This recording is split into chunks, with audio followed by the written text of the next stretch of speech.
নিম্নচাপের জেরে একটানা বৃষ্টিপাত আর তার জেরে নদীতে জলস্ফীতি চলছে বিভিন্ন জায়গায়। তারই পাশাপাশি বিভিন্ন জলাধার থেকে ছাড়া হচ্ছে জল পর্যায়ক্রমে।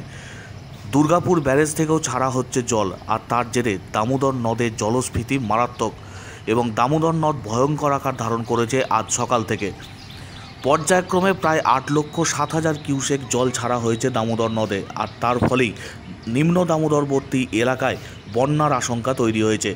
জামালপুর, রায়না সহ দক্ষিণ দামোদরের বিস্তীর্ণ এলাকার বিভিন্ন জায়গায় জল ঢুকতে শুরু করেছে সকাল থেকে। জামালপুর ব্লকের অমরপুর, কোরা, শিয়ালি, মাঠশিয়ালি সহ বিভিন্ন এলাকায় জল ঢুকতে শুরু করেছে হু হু করে, যার ফলে বিভিন্ন এলাকায় মানুষজনকে স্থানান্তরিত করা হয়েছে অন্যত্র। মহকুমা শাসক সহ প্রশাসনিক অন্যান্য আধিকারিকরা এবং ব্লক প্রশাসনের আধিকারিকরা বিভিন্ন এলাকায় নজরদারি শুরু করেছেন। দামোদর নদ তীরবর্তী এলাকায় গতকাল থেকেই সতর্কতা জারি করা হয়েছে।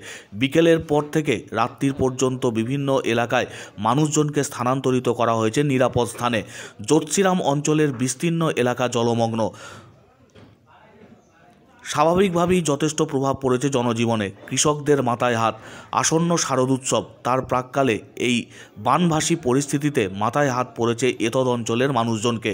দক্ষিণ দামোদর এলাকার বিভিন্ন এলাকায় জল ঢুকতে শুরু করেছে সকাল থেকে।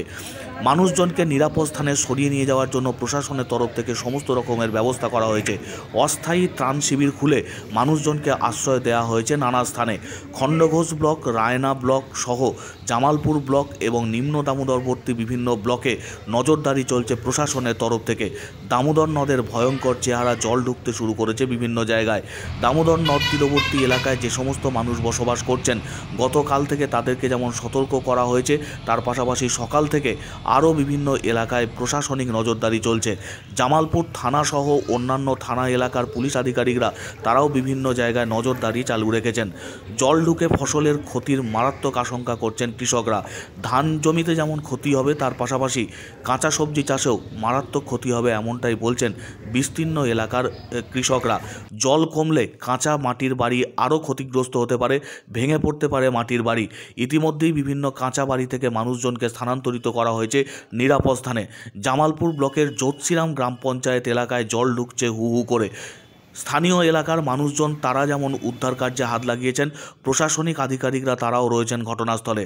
দামোদর নদে জল বাড়তে শুরু করেছে, তার পাশাপাশি হাবাসপুর, দাঁতপুর সহ বিস্তীর্ণ এলাকায় জল ঢোকার আশঙ্কা তৈরি হয়েছে।